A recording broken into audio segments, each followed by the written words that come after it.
Le hemos dicho a todo el mundo que cancelaste nuestra invitación, dijo mi madre, con la voz perfectamente serena. No nos hagas quedar como mentirosos, Sofía. Faltan 6 semanas para mi boda. 6 semanas para que 200 invitados se sienten en sillas blancas plegables en el césped de una finca que pagué haciendo turnos dobles en un coche que ya he vendido. 6 semanas antes, mi marido se levantó en la recepción de la boda, pidió un proyector y mostró algo que hizo que el rostro de mi madre se pusiera blanco como el papel. Yo no había planeado una confrontación, solo había planeado una boda. Pero a veces, la verdad elige su propio momento. Lo que Javier proyectó en esa pantalla. Todavía no puedo creer que mis padres pensaran que nadie se enteraría. Antes de continuar, por favor, tómate un momento para darle a me gusta y suscribirte, pero solo si realmente conectas con esta historia. Dime desde dónde estás viendo esto y cuál es tu hora local en los comentarios. Me encanta leerlos. Soy Sofía. Tengo 29 años. Soy enfermera en un pequeño pueblo de Castilla-La Mancha. Ahora, déjame llevarte de vuelta a marzo, la noche en que Javier me pidió matrimonio y todo empezó a desmoronarse. Javier se arrodilló en el porche de la finca de su madre, con un anillo que había estado ahorrando durante 11 meses para comprar. Las luciérnagas parpadeaban en el campo como pequeños testigos. Dije sí antes de que terminara la pregunta.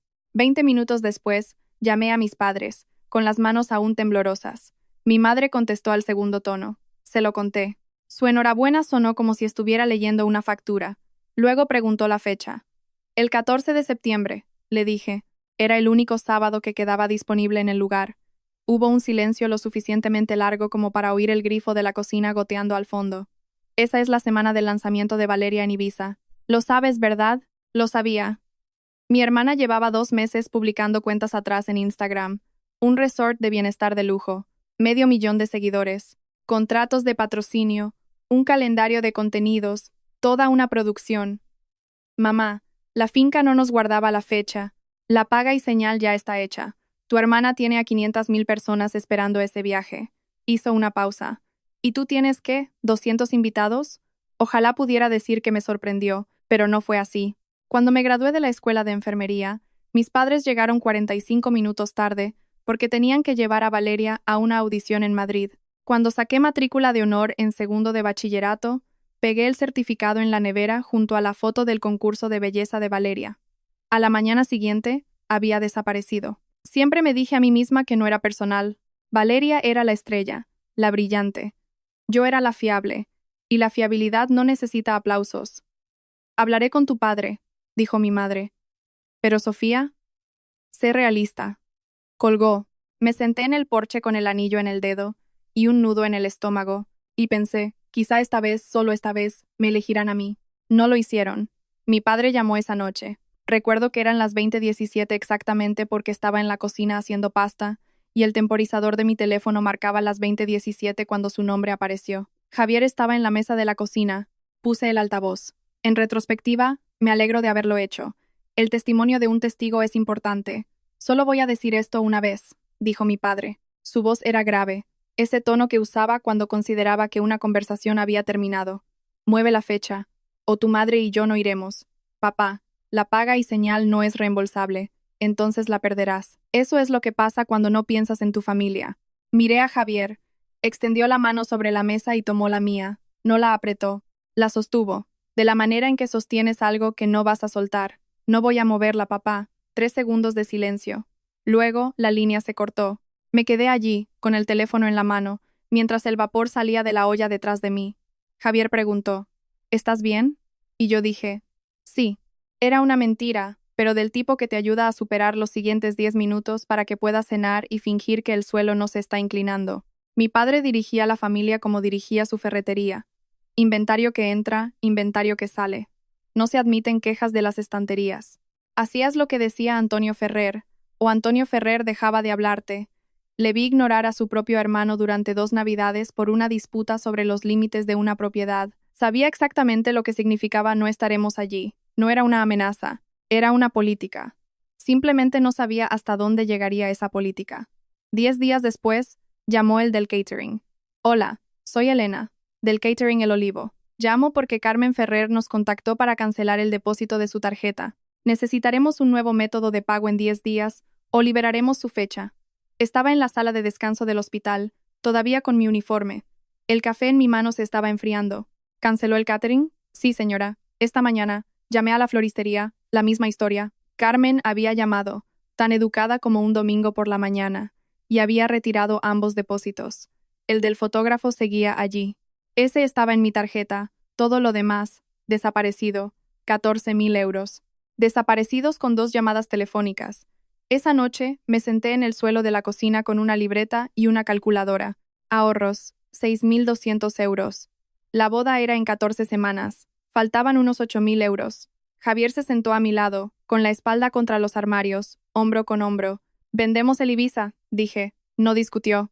A la mañana siguiente, pusimos mi Seat Ibiza de 2011 a la venta. Se lo vendimos por 4.800 euros a un chico de la universidad. Cogí 3 turnos de noche extra a la semana, además de mis turnos regulares, turnos de 12 horas, y luego a casa a escribir invitaciones en la mesa de la cocina, hasta que mi letra se volvía un garabato. Javier me vio lamer sobres a las 2 de la mañana y dijo: «Déjame revisar tu historial de crédito. Lo necesitaremos para la hipoteca de todos modos». Dije: «Vale», apenas escuchando. Estaba calculando cuántas horas extra necesitaba para pagar al nuevo catering, que cobraba por persona en lugar de por bandeja. Abrió su portátil. Cerré otro sobre. Cuando levanté la vista 20 minutos después, Javier estaba mirando la pantalla y no se movía. Ni siquiera sus dedos se movían. Estaban rígidos.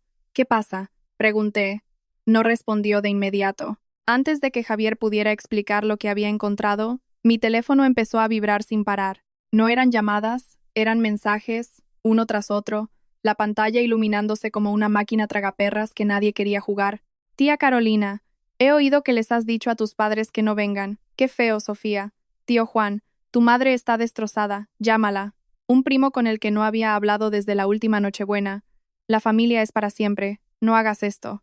Conté 11 mensajes en 4 minutos. Cada uno contaba la misma historia, que yo había retirado la invitación a mis propios padres. Decían que era cruel, que Carmen estaba desconsolada. Llamé a mi tía Isa. Es la hermana de mi madre, la única persona de la familia que alguna vez me miró a los ojos y me dijo: «Sé lo que están haciendo». Contestó al primer tono. «Le están diciendo a todo el mundo que has sido tú», dijo Isa. Sin preámbulos. «Antonio llamó a Juan ayer. Carmen lo publicó en el grupo de WhatsApp de la familia. No directamente. Ya sabes cómo es. Solo un emoji de corazón roto y rezando por nuestra familia. Un clásico. ¿Qué dijeron? Que les has prohibido la entrada y que Javier, en sus palabras, te está aislando de la gente que te quiere». Me dejé caer en el borde de la cama. Más de 40 parientes ahora creían que yo era una hija desagradecida, manipulada por su prometido. Mi padre convertía las cenas de Navidad y las tarjetas de cumpleaños en armas. Mi madre convertía la compasión en un arma. «Isa, nada de eso es verdad. Sé quién eres, cariño. Estaré en esa boda». Colgué y me quedé mirando el techo. El daño estaba hecho, profundo en las raíces, a través de cada rama del árbol genealógico. Y lo que no sabía entonces era que mi madre estaba a punto de dar un paso más hacia la única persona a la que realmente necesitaba impresionar. 2 días después, Javier volvió a casa de su madre, con una expresión como si le hubieran revuelto los muebles del pecho. «Mi madre recibió una llamada», dijo. Se sentó frente a mí en la mesa, con las manos planas sobre la superficie, como hace cuando elige sus palabras con cuidado. «Una mujer llamada Carmen llamó a mi madre, diciendo que tienes problemas emocionales y que debería estar atenta a las señales». La habitación se inclinó, no violentamente, solo una inclinación lenta y suave, como un cuadro que se desliza de un clavo. Mi madre había llamado a Pilar Callaway, mi futura suegra, una mujer a la que solo conocía desde hacía 8 meses, una mujer cuyo respeto todavía estaba tratando de ganarme. Y Carmen la había llamado para sembrar la semilla de que yo estaba rota. La cancelación de los depósitos. Podía soportarlo. Mis parientes volviéndose en mi contra, podía aceptarlo. Pero llamar a la madre de Javier para sabotear la única familia nueva que estaba construyendo, eso era diferente. Eso no era castigo. Era aniquilación. «¿Qué dijo tu madre?», pregunté. Dijo: «He pasado 30 años en los juzgados. Sé cómo suena la manipulación». Pilar Callaway había sido funcionaria de justicia en los juzgados del distrito hasta su jubilación. Había visto batallas por la custodia, audiencias por fraude, órdenes de alejamiento. No se inmutaba. «Grabó la llamada», dijo Javier. «Dice que es legal en España, si eres parte de la conversación. Dijo que si la necesitamos, es nuestra». Lo pensé durante mucho tiempo. Luego dije lo más sincero que había dicho en semanas. «No estoy luchando con ellos, Javier. Simplemente he terminado de explicar. A partir de ese momento, toda la comunicación con mis padres fue por texto, solo lo que dejaba un registro escrito. No los bloqueé, no grité, simplemente dejé de interpretar el papel de la hija agradecida, y no renové la invitación. Valeria me llamó por videollamada un martes por la noche. Estaba en su estudio, con el aro de luz detrás de ella, las pestañas postizas puestas, perfecta incluso a las 9 de la noche. Toda su vida era una actuación, y nunca salía del personaje. ¿Cuándo vas a ceder? Muévela. Es solo un día. Es mi boda y tu carrera. ¿Desde cuándo tu carrera es más importante que mi matrimonio? Ladeó la cabeza, de esa manera que hacía cuando creía que estaba siendo paciente con alguien más lento que ella, porque ayuda a mis padres con el tejado. Eso me detuvo. No tenía ni idea de que Valeria estuviera ayudando económicamente a nuestros padres, o más bien, no tenía ni idea de que nuestros padres le dijeran a Valeria que los estaba ayudando. ¿Qué tejado? Papá dijo que el presupuesto era de 12.000 euros. Pagué la mitad de los materiales. Se encogió de hombros como si no fuera nada, como si extender un cheque de 6.000 euros a tus padres a los 25 años fuera simplemente el precio de ser la hija favorita. Valeria, escúchame, no voy a mover la fecha. Entonces los perderás. Ya los perdí hace mucho tiempo. Parpadeó. Solo por medio segundo. Algo se rompió detrás del aro de luz. Un destello de reconocimiento. Quizás culpa. Luego se cerró de nuevo. Simplemente haz lo que quieren. Es más fácil. ¿Más fácil para quién? Colgó. Me quedé en mi cocina, sosteniendo el teléfono, y lo que Valeria había dicho resonaba. Porque ayuda a mis padres con el tejado. Valeria pensaba que era la proveedora de la familia. No sabía, o quizás sí, que mis padres tenían otras fuentes de financiación, fuentes con mi nombre. Cuando Javier terminó de revisar mi informe de crédito completo a la mañana siguiente, descubrimos de dónde venía realmente el dinero del tejado. Antes de que pudiera procesarlo, mi padre se lanzó al ataque. Antonio Ferrer envió un mensaje al grupo de WhatsApp familiar. 32 personas, 3 generaciones, desde la tía Isa hasta mi primo de 17 años en Sevilla. Carmen y yo no asistiremos a la boda de Sofía. Ha dejado claro que las tradiciones familiares no son importantes para ella. Esperamos que entre en razón. Por favor, respetad nuestra decisión y dadnos privacidad en este tiempo de duelo. Tiempo de duelo, como si él fuera el que vendía su coche y hacía turnos de noche. Las respuestas llegaron en avalancha. No para mí, para ellos. Lo siento mucho, Antonio. Rezando por vosotros, algún día se arrepentirá. Una tía que no había visto desde 2019 me envió un mensaje privado. Qué vergüenza, Sofía. Un tío escribió, tus padres te lo han dado todo, todo. Le dieron todo a Valeria. A mí me dieron un DNI para usar en hipotecas, pero eso aún no lo sabía. No del todo. Apagué el teléfono. Estaba en mi coche, en el aparcamiento del hospital. Mi turno empezaba en 20 minutos. El cielo tenía ese color púrpura intenso de la mancha justo antes de volverse negro. Javier me envió un mensaje a mi teléfono antiguo, el que guardaba para emergencias. Ven a casa. Tenemos que hablar de lo que encontré. No fui a casa. Fui a mi turno porque al alquiler no le importan los dramas familiares y las urgencias no se detienen por un corazón roto. Atendí a 3 pacientes esa noche. Le di la mano a una mujer mientras esperábamos a que llegara su marido. Me cambié los guantes 19 veces. 12 horas después, entré por la puerta principal. Javier estaba en la mesa de la cocina con un expediente, un bloc de notas y una expresión que nunca antes le había visto, una mezcla de furia y cálculo. Javier deslizó el expediente sobre la mesa. 3 tarjetas de crédito, dijo. Todas a tu nombre. Santander, BBVA y CaixaBank. Abrí el expediente. 3 resúmenes de cuenta. Mi nombre, mi número de DNI, la dirección de mis padres, la casa de la que me mudé hacía 7 años. Saldo total, 47.300 euros. Pasé las páginas lentamente. Cada extracto era un mapa de la vida de otra persona. Un vuelo de ida y vuelta a Tenerife. 5 noches en un resort en las Maldivas. Un objetivo de cámara de 1.400 euros de una tienda de fotografía. 3.000 euros en el Corte Inglés en una sola tarde. Cada compra coincidía. Tenerife. Valeria había publicado fotos en la piscina en marzo. Maldivas, su vídeo más popular en noviembre. El objetivo de la cámara lo había desempaquetado en sus stories con el texto invirtiendo en mi arte. Abrieron la primera cuando tenías 19 años, dijo Javier. He cruzado las fechas. El mismo mes que firmaste los papeles para tu préstamo estudiantil de enfermería. Tu padre fue tu avalista, tenía toda tu información. Me quedé mirando el papel. Mi padre había tomado los documentos que le había confiado mi DNI, mi matrícula, mi firma en la solicitud del préstamo, y los había usado para abrir una línea de crédito a mi nombre, y luego lo había hecho una y otra vez. Son ellos, dije. La voz era un susurro, no de incredulidad, sino de reconocimiento, el lento y doloroso clic de todo encajando por fin. La mandíbula de Javier estaba apretada. Sofía, eso es un delito federal. Suplantación de identidad. No respondí. Seguí mirando los números.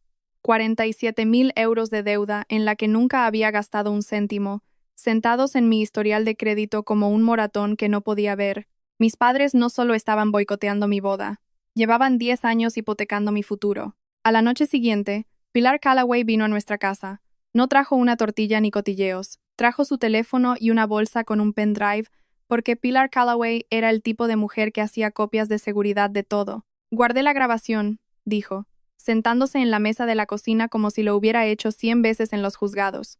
La llamada completa, 4 minutos y 37 segundos. Pulsó el play. La voz de mi madre llenó la cocina. Cálida, preocupada, perfecta. La voz que usaba en las fiestas de la iglesia y en las reuniones de padres y profesores. La voz que hacía que la gente se inclinara y confiara en ella. Sofía siempre ha sido difícil. Javier parece un buen chico, pero me preocupa que no vea cómo es ella en realidad. Aleja a la gente. Solo quiero que alguien en su vida esté atento a las señales. Señales, como si yo fuera una advertencia, algo para lo que prepararse y contra lo que protegerse. Pilar detuvo la grabación. Me llamó para sembrar la semilla de que mi futura nuera es inestable. He estado en los juzgados 30 años. Sé cómo suena la manipulación. La mano de Javier encontró la mía debajo de la mesa. ¿Puedes darme una copia? Pregunté. Pilar deslizó el pendrive sobre la mesa. Ya está hecha. No lloré. Quería llorar, no de tristeza, sino de ese agotamiento particular que sientes cuando las personas que se supone que te quieren confirman que nunca te han querido de la misma manera. Tenía los informes de crédito, tenía la grabación, no sabía qué iba a hacer con ellos todavía, pero sabía que no los iba a tirar. No eres difícil, Sofía, dijo Pilar al salir, con una mano en el marco de la puerta. Solo eres un inconveniente para la gente que necesita que seas pequeña. Nunca olvidé eso.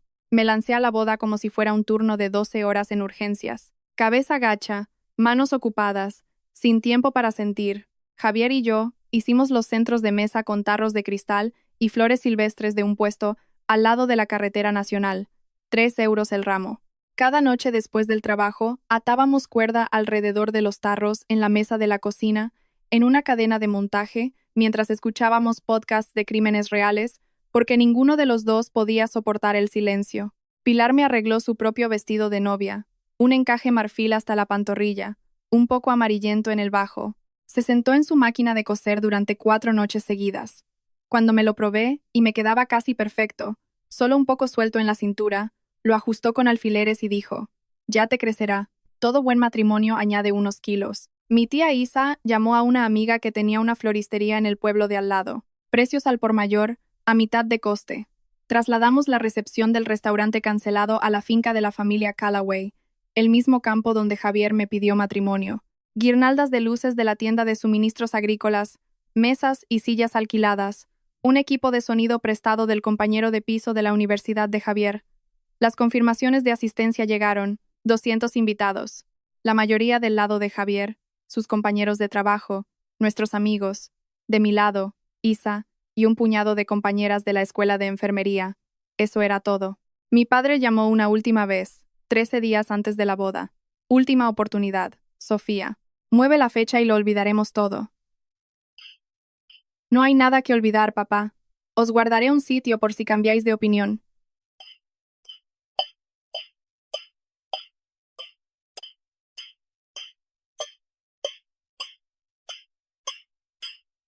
Esa noche, Isa me envió un mensaje. Tu madre me ha dicho que no venga. Le he dicho que soy mayorcita. Dejé el teléfono, cogí un tarro de cristal y empecé a atar cuerda. 14 tarros más. 13 días. Podía hacer los cálculos. Seguía preguntándome, ¿por qué mis padres estaban dispuestos a perderse la boda de su propia hija por un viaje a Ibiza? ¿Era solo por Valeria? ¿O había algo más que estaban protegiendo? Algo que se derrumbaría si yo dejaba de jugar mi papel. Ahora sé la respuesta, pero entonces solo estaba adivinando. ¿Alguna vez has tenido que elegir entre mantener la paz en tu familia y defender lo que es correcto? Cuéntamelo en los comentarios. 14 de septiembre. 22 grados, ni una nube en el cielo. Me desperté a las 5:30, porque mi cuerpo no sabe cómo dormir hasta tarde cuando el despertador suena para el turno de mañana. La casa de la finca ya estaba iluminada. Pilar se había levantado a las 4 para colocar las sillas en el césped. Revisé mi teléfono. Ningún mensaje de Antonio, ninguno de Carmen, ninguno de Valeria, solo uno de Isa. Voy de camino. Máscara de pestañas resistente al agua. No prometo nada. Me puse el vestido en el dormitorio de arriba, el que había sido de Javier de niño. Todavía había maquetas de aviones en las estanterías. El encaje estaba fresco contra mi piel. Las costuras de Pilar aguantaron. Isa llegó a las 9. Entró, me vio y sus ojos se enrojecieron al instante. Se tapó la boca con las manos. Siento mucho que no estén aquí, susurró. No importa, estás tú. Me abrazó tan fuerte que el encaje crujió. A las 10 comenzó la ceremonia. 200 personas en sillas blancas plegables en un campo verde. Ramos de flores silvestres marcando el pasillo. El granero de los Callaway detrás de nosotros, pareciendo una catedral de chapa. Nadie me llevó al altar. No había padre de la novia, ni brazo que tomar, así que caminé sola. Había entrado en salas de urgencias con sangre en el suelo. Había dado la noticia a familias de que su ser querido no lo había logrado. Me había mantenido entera en situaciones en las que la mayoría de la gente se desmoronaría, pero caminar por ese pasillo sola, con 200 rostros vueltos hacia mí, sabiendo que mis padres habían elegido un calendario de redes sociales en lugar de este momento, fueron los 20 metros más largos de mi vida. Javier estaba al final. Sus ojos estaban húmedos. Su mano, firme. Llegué a él. Tomó mi mano, y no miré atrás. La ceremonia fue preciosa. Necesito decir eso porque lo que vino después fue ruidoso. Y los momentos tranquilos también merecen ser recordados. El padrino de Javier leyó un pasaje de la Biblia. Isa sostuvo los anillos.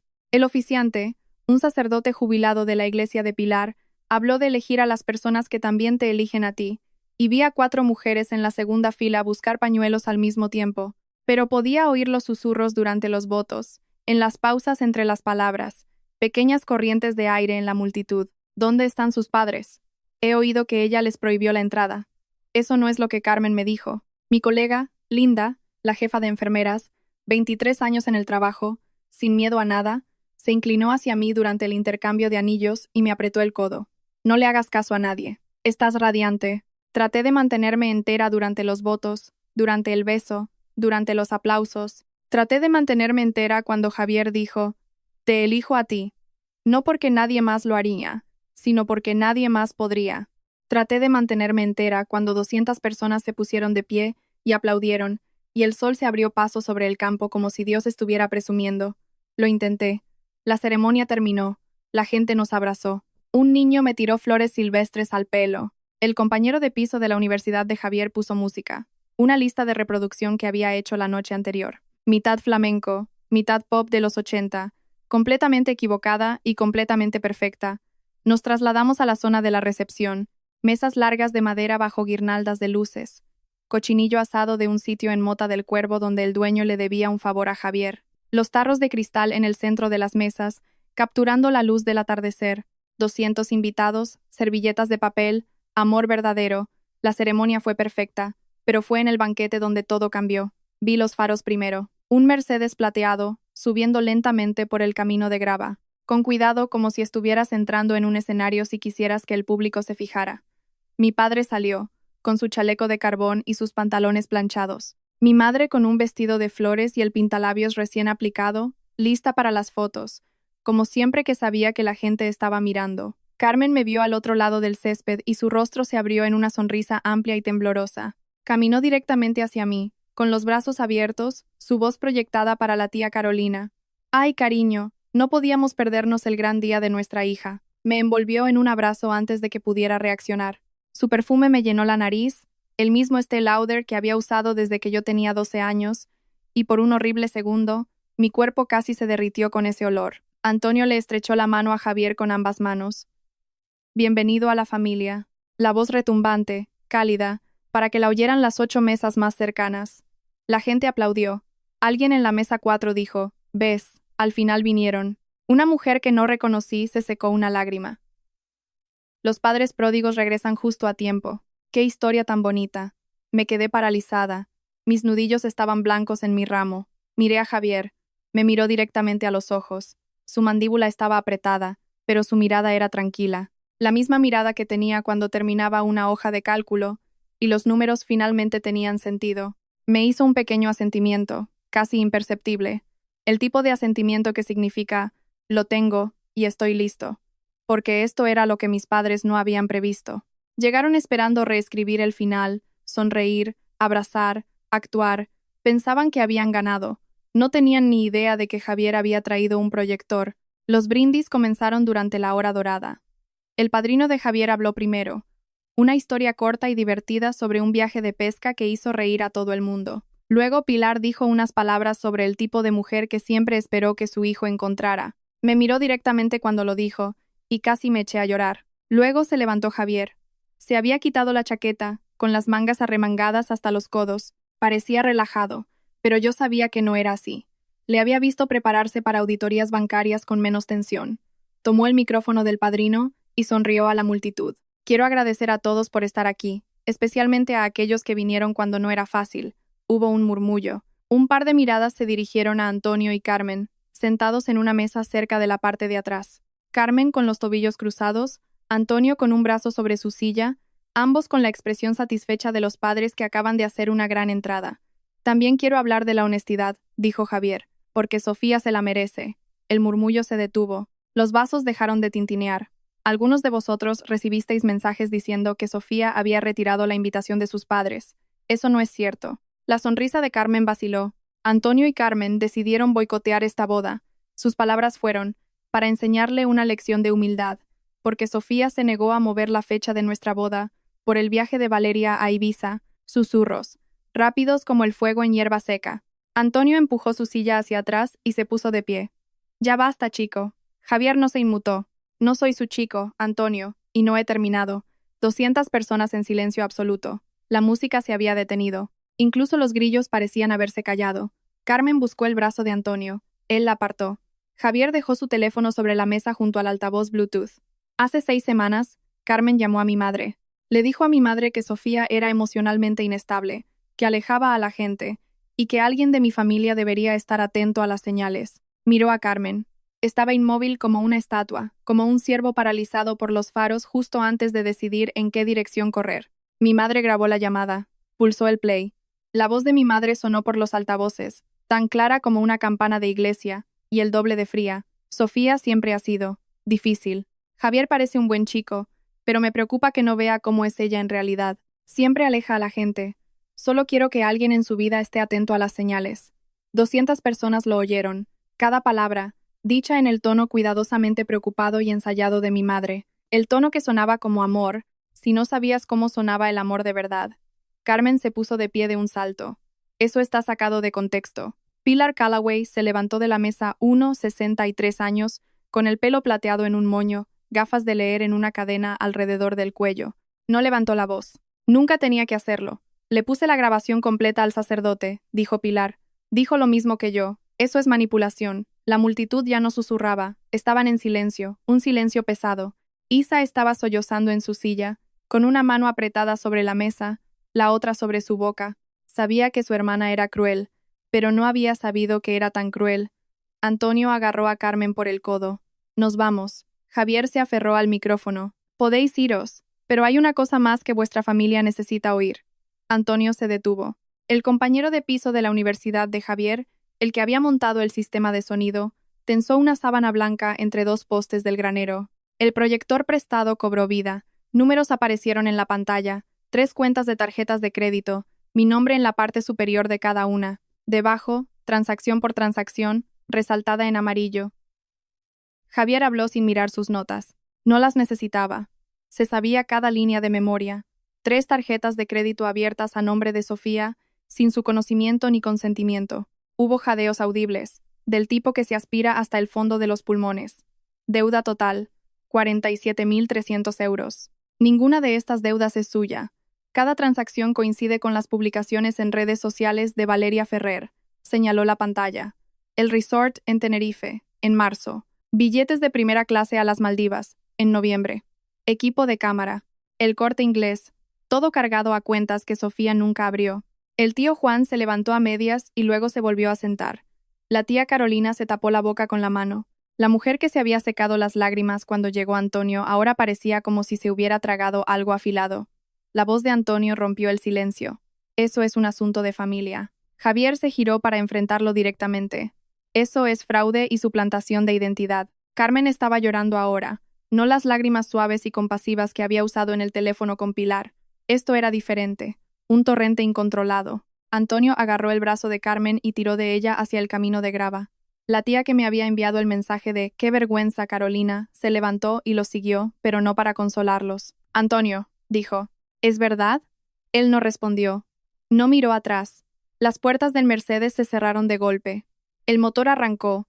La grava crujió bajo los neumáticos mientras se alejaban. Me paré junto a Javier, con mi mano en su brazo, y dije lo único que importaba. No planeé esto, pero no estaba dispuesta a seguir siendo la versión de mí misma que hacía más fácil creer sus mentiras. Bailamos después de que se fueran. Javier tomó mi mano, y bailamos en el césped bajo las luces prestadas, mientras 200 personas que ahora sabían la verdad aplaudían y vitoreaban, y alguien volvió a poner la música.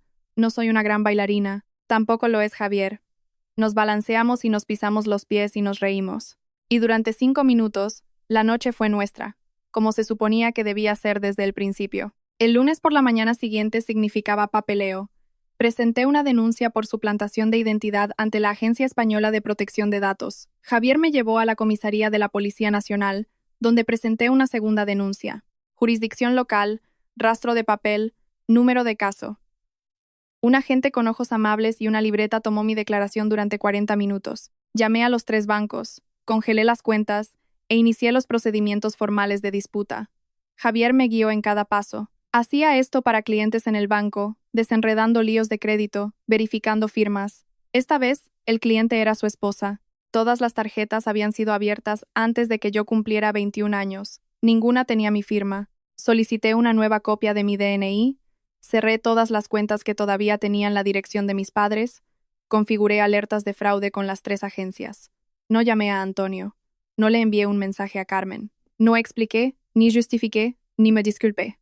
No estoy presentando la denuncia para castigarlos, le dije a Javier esa noche, mientras nos sentábamos en el porche bebiendo tinto de verano, con los grillos cantando en la oscuridad. La estoy presentando porque 47,000 euros de deuda no son míos. Él asintió. Y porque si no lo hago, lo volverán a hacer. Quizás no a mí, quizás a los hijos de Valeria algún día. Extendió la mano y tomó la mía. Nos sentamos allí hasta que las bebidas se calentaron y las estrellas salieron. El silencio nunca había sido tan puro. 3 días después, Valeria llamó desde Ibiza. Estaba doblando la ropa. Su nombre apareció en la pantalla y casi no contesté, pero algo me hizo hacerlo. Quizás la curiosidad, quizás la parte de mí que todavía recordaba hacerle trenzas cuando tenía 6 años. Mi tarjeta del Santander ha sido rechazada en el hotel, dijo. Su voz era débil, sin la confianza habitual, solo pánico. ¿Qué has hecho? He congelado mis cuentas, mi nombre, mi crédito, mis decisiones. Lo estás arruinando todo. Tengo un contrato de patrocinio. El resort es parte del paquete de contenido. Necesito esa tarjeta por 3 días más. Págalo tú misma. Tienes 25 años. Silencio. Luego un sonido que no había oído de Valeria en años. Un verdadero sollozo. No el tipo de sollozo que interpretaba para los artículos. Colgó. Dejé el teléfono en la cómoda y volví a doblar las toallas. Durante la semana siguiente, las consecuencias golpearon el perfil de Valeria como el mal tiempo. El contenido del lujoso viaje a Ibiza se detuvo abruptamente. No más fotos de piscinas infinitas. No más cócteles en la azotea al atardecer. Publicó una foto desde un hostal de bajo presupuesto, con el texto siendo auténtica. Y sus seguidores se dieron cuenta. Los comentarios empezaron a llegar bajo su publicación. ¿No se acaba de casar tu hermana? He oído que tus padres no fueron. ¿Por qué te saltaste la boda de tu propia hermana para irte de vacaciones? Chica, las cuentas no cuadran. Valeria no respondió a ninguno. Hizo su cuenta privada durante 2 días, luego volvió con una publicación genérica sobre límites que no engañó a nadie. Lo observé desde la distancia. No me sentí victoriosa. Me sentí como cuando ves demoler un edificio en el que solías vivir.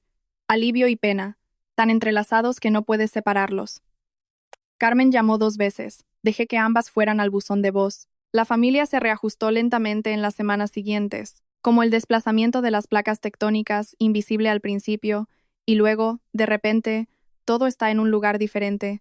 El tío Juan me llamó un miércoles por la noche. Juan es el hermano de Antonio, 64 años, electricista jubilado. Nunca se ha perdido una comida familiar en su vida. Fue uno de los primeros en enviarme un mensaje. Tus padres te lo han dado todo. Te debo una disculpa, dijo, sin preámbulos, sin formalidades. Le creí a tu padre. No debería haberlo hecho. Gracias, tío Juan. Es mi hermano y le quiero. Pero lo que vi en esa pantalla, no puedo olvidarlo. La tía Carolina, la que me envió el mensaje de qué vergüenza, me envió una tarjeta. Dentro había una nota escrita a mano y 200 euros en efectivo para tu nueva vida. Siento no haber escuchado tu versión de la historia primero. El grupo de WhatsApp familiar fue reorganizado. Juan eliminó a Antonio y Carmen él mismo, 30 personas que habían visto todo en tiempo real. Su mensaje fue breve. Hasta que expliquéis lo de las tarjetas de crédito, no creo que debáis estar aquí. Nadie se opuso. En la misa del domingo, Pilar me dijo que el sermón del sacerdote fue sobre la honestidad dentro de la familia. Dijo que Antonio y Carmen no estaban allí. Llevaban 3 domingos sin ir. En un pequeño pueblo de Castilla-La Mancha, 3 domingos seguidos es una declaración. La gente se da cuenta. La gente habla. Los Ferrer, que habían construido su reputación sobre la devoción, sobre los huevos rellenos de Carmen en cada verbena y el apretón de manos de Antonio en cada recaudación de fondos, de repente estaban ausentes. Y en un lugar donde la ausencia habla más alto que las palabras, el silencio a su alrededor se hizo ensordecedor. Yo no orquesté nada de esto. La verdad hizo todo el trabajo. Yo simplemente dejé de encubrirlos. El contrato de patrocinio se vino abajo el día 11. El patrocinador de Valeria en Ibiza, una compañía de suplementos, retiró un contrato de 30.000 euros después de que su equipo de relaciones públicas encontrara la sección de comentarios. Alguien había hecho capturas de pantalla de la proyección de la boda. Un invitado había publicado un vídeo tembloroso de su teléfono en su Facebook privado. Los pueblos pequeños tienen fugas de información, y se había filtrado a un hilo de Reddit sobre drama familiar. 40.000 seguidores dejaron de seguir a Valeria en 2 semanas. Su tasa de interacción se desplomó. El algoritmo que una vez la favorecía ahora enterraba sus publicaciones bajo tutoriales de cocina y vídeos de gatos. Voló a casa desde Ibiza antes de tiempo. Clase turista, asiento del medio. Lo sé porque Isa lo buscó en el horario de vuelos. Valeria le envió un mensaje a Carmen, rogándole que la recogiera en el aeropuerto de Barajas. Una vez en casa, la realidad la golpeó. Todas las tarjetas de crédito que habían pagado sus vuelos, sus hoteles, su equipo de producción de contenido, los pedidos diarios online que mantenían su estilo de vida, estaban a mi nombre, todas congeladas, todas en disputa. No tenía ahorros personales ni tarjetas de respaldo. Su cuenta corriente tenía 1.100 euros. No lo celebré. No hay orgullo en ver a tu hermana aprender a abrir una cuenta bancaria a los 25 años. No fue una victoria. Fue la prueba de una década de la mala crianza de otra persona. Antonio y Carmen tampoco podían ayudarla. Sin las tarjetas de crédito a mi nombre, su flujo de caja se cortó de repente. El nuevo tejado que supuestamente Valeria había financiado nunca se construyó. El dinero se había destinado a los gastos de Valeria, canalizado a través de cuentas a mi nombre, blanqueado bajo la apariencia de dinero familiar compartido. Las matemáticas eran simples una vez que eliminabas la manipulación. Mis padres habían estado usando el crédito de su hija mayor para financiar la vida de su hija menor, y ahora el crédito se había agotado. Valeria llamó una vez más. Un jueves por la noche, casi a las 11. Su voz era diferente, desnuda, sin artificios, sin actuación, sin ángulo, solo cansada. Sabía lo de las tarjetas, dijo. Me senté en el borde de mi cama. Javier estaba profundamente dormido. No lo desperté. No todas, continuó. Pero la primera, la grande. Estaba allí cuando papá la abrió. Tenía 15 años. Dijo que era para emergencias. Le pregunté a nombre de quién estaba y dijo que a tu nombre, y le pregunté por qué, y dijo, porque Sofía no lo necesita ahora mismo. Pensé que era normal. No era normal, Valeria. Ahora lo sé. Nos quedamos en silencio durante mucho tiempo, no un silencio hostil. El tipo de silencio que ocurre cuando 2 personas están de pie entre los escombros y ninguna sabe por dónde empezar a caminar. No llamo para pedirte que retires la denuncia, dijo.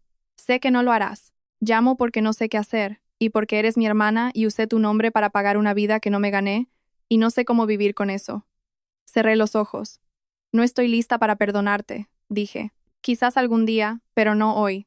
Lo entiendo. Colgó. Sin drama, sin lágrimas, solo un clic y luego silencio. Me senté en mi cama durante mucho tiempo después y lloré. No por el dinero, ni por el drama de la boda, ni por el grupo de WhatsApp, ni por los extractos de crédito en una pantalla. Lloré porque había perdido a mi hermana hacía mucho tiempo, probablemente antes de que tuviera la edad suficiente para saber que estaba siendo utilizada. Y esta llamada fue lo más real que me había dicho en años. La pérdida no siempre llega de golpe. A veces llega con la forma de una familia. Me pregunto, si Valeria me hubiera dicho la verdad antes, ¿habría sido diferente? ¿O mis padres habían creado un sistema en el que ambas estábamos atrapadas en jaulas diferentes? Valeria tenía la jaula dorada, yo la invisible, pero ambas estábamos encerradas. ¿Qué piensas? ¿Merece Valeria una segunda oportunidad? ¿O saberlo a los 15 y permanecer en silencio durante 10 años la hace igual de responsable? Déjame saber tu opinión en los comentarios. 3 meses después de la boda, llegó una carta escrita a mano, la letra mayúscula de mi padre en el sobre, sin remite. Pero reconocería esa escritura desde 1 kilómetro. Era la misma mano que etiquetaba cada estante de su ferretería. Sofía, sigues siendo nuestra hija. Esto ha ido demasiado lejos. 11 palabras. Ninguna mención de las tarjetas de crédito, ningún reconocimiento, ninguna disculpa, solo una orden disfrazada de sentimiento. Una semana después, Carmen envió un mensaje de texto. ¿Podemos tener la Navidad juntos, como una familia? La misma frase que usó en el grupo de WhatsApp, la misma manipulación. Envuelve la petición en el lenguaje de la familia y espera que nadie se dé cuenta de que en realidad es una directiva. Me senté en mi mesa de la cocina, la misma mesa donde Javier había extendido los informes de crédito, la misma mesa donde Pilar había puesto la grabación, y escribí una carta de vuelta en papel porque algunas cosas deberían ser permanentes. Queridos mamá y papá, siempre seré vuestra hija, pero no seré parte de una relación donde mi nombre se usa sin mi permiso, mi reputación se daña a mis espaldas y mis límites se tratan como desobediencia. Cuando estéis listos para admitir lo que pasó, no explicarlo, no justificarlo, admitirlo, estaré aquí. Sofía. La cerré, le puse un sello y la llevé yo misma a correos. No hubo respuesta, ni esa semana, ni ese mes. No voy a fingir que no dolió. Dolió. Cada festivo que pasaba sin una llamada era una pequeña piedra en un tarro que guardaba en algún lugar detrás de mis costillas. Pero el tarro ya no se desbordaba porque había dejado de poner mis propias piedras en él, la culpa, la duda, la voz que solía susurrar, quizás deberías haber movido la fecha. No necesitaba su disculpa para seguir adelante, pero necesitaba su honestidad para quedarme. 6 meses después de la boda, compramos una casa. Una pequeña casa de 2 dormitorios y un baño con un porche delantero cuya barandilla necesitaba pintura. Estaba en una parcela de 2000 metros a las afueras del pueblo, donde terminan las farolas y empiezan las luciérnagas. Mi historial de crédito estaba completamente limpio. Cada cuenta fraudulenta fue disputada, investigada y eliminada. Javier me leyó la carta final de ASNEF como si fuera un título universitario, y en cierto modo lo era, la prueba de que mi nombre era mío de nuevo. Pilar trajo un rosal el día que nos mudamos, un rosal trepador rosa. Lo plantó junto a los escalones del porche y dijo: «Toda casa necesita algo vivo, algo que vuelva a crecer cada año». Ahora, Isa viene a cenar todos los domingos. Trae tortilla de patatas, la receta de Carmen, la que aprendió primero y hace mejor. Los 4, yo, Javier, Pilar, Isa, nos sentamos alrededor de nuestra vieja mesa y hablamos de todo y de nada. Nadie actúa, nadie lleva la cuenta. Todavía trabajo en el turno de noche. Todavía llevo un uniforme que huele a desinfectante de manos en las emergencias de otras personas. Elegí este trabajo porque quería ayudar a la gente en sus peores días. Resulta que necesitaba aprender a cuidarme en los míos.